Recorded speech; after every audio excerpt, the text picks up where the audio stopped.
நடிகையாளர் விஜயின் மேல 2 நாட்கள் காவல் நிலையத்தில் வைத்து விசாரணை பண்ணி வாக்குமூலம் பெற்றிருக்காங்க. திரு விஜயன் அவர்கள் ஒரு நாடறிந்த ஊடகவியலாளர். அவர் மீது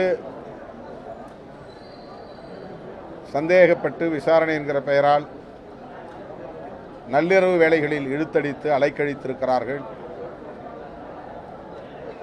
விசாரிக்க வேண்டாம் என்று நாம் சொல்லவில்லை. காவல்துறைக்கும் அரசுக்கும் உள்ள அதிகாரம் அது. ஆனால் அவரை உளவியல் ரீதியாக அச்சுறுத்த வேண்டும் என்கிற நோக்கத்தில் செயல்பட்டதை போன்ற ஒரு கருத்து உருவாகி இருக்கிறது.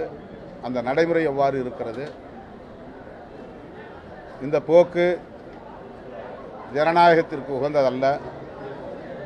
மாண்புமிகு முதலமைச்சர் அவர்களின் கவனத்திற்கு இதை முன்வைக்க கடமைப்பட்டிருக்கிறோம். ஊடகவியலாளர்களின் சுதந்திரத்தை பறிக்கும் வகையில் அல்லது அச்சுறுத்தும் வகையில் காவல்துறையோ அல்லது பிற துறைகளைச் சார்ந்த அதிகாரிகளோ செயல்பட அனுமதிக்கக்கூடாது. திரு விஜயன் அவர்கள் அச்சுறுத்தப்படுவது கவலை அளிக்கிறது. இந்த போக்கை கைவிட வேண்டும் என்று வேண்டுகோள் விடுக்கிறோம். இந்த போக்கையும் கண்டிக்கிறோம்.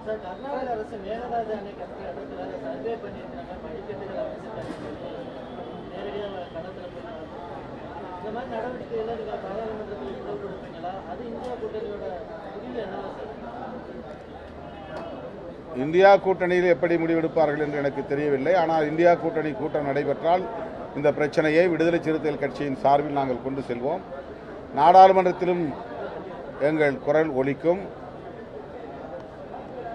தமிழ்நாடு முதலமைச்சர் விரைந்து செயல்பட்டு அதனை முறியடிப்பார் என்றும் நான் நம்புகிறேன்.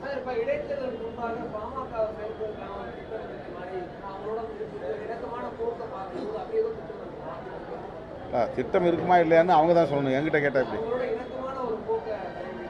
எல்லோரோடையும் இணக்கமாக இருக்கலாம், அதனால தப்பு இல்லையே. கொள்கை வேற, கொள்கை பகைங்கிறது வேற, தனிப்பட்ட முறையில் நட்பு பாராட்டுவது என்பது வேறு.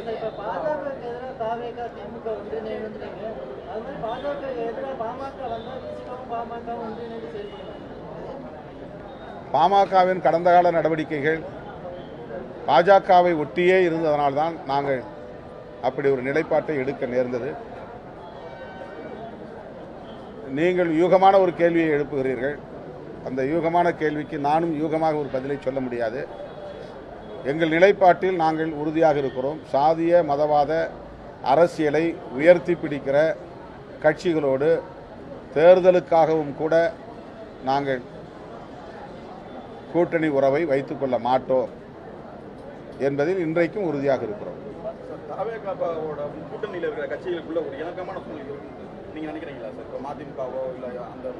தாவேகாவுக்கும் விடுதலை சிறுத்தைகள் கட்சிக்கும் நல்ல இணக்கம் நிலவுகிறது.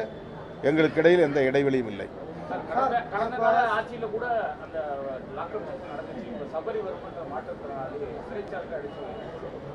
அது ரொம்ப கொடிய ஒரு நிகழ்வு, துயரம் நிறைந்த ஒரு நிகழ்வு. அதனை எண்ணி உள்ளபடியே வேதனைப்படுகிறோம்.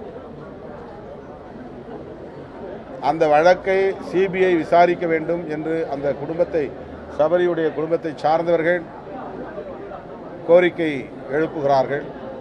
அதனை முதலமைச்சர் பரிசீலித்து அந்த குடும்பத்தை சார்ந்தவர்களின் உணர்வுகளை மதித்து சிபிஐ விசாரணைக்கே ஒப்படைக்க வேண்டும் என்பது என்னுடைய வேண்டுகோள்.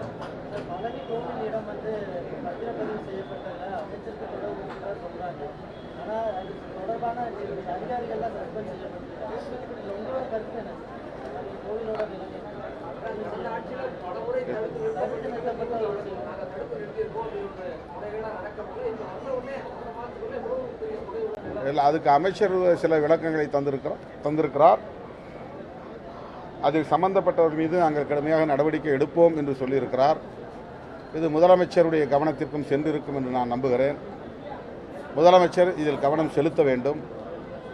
உரிய விசாரணை நடத்தி தொடர்புடையவர்கள் யாராக இருந்தாலும் அவர்கள் மீது கடும் நடவடிக்கை எடுக்க வேண்டும் என்று வலியுறுத்துகிறோம்.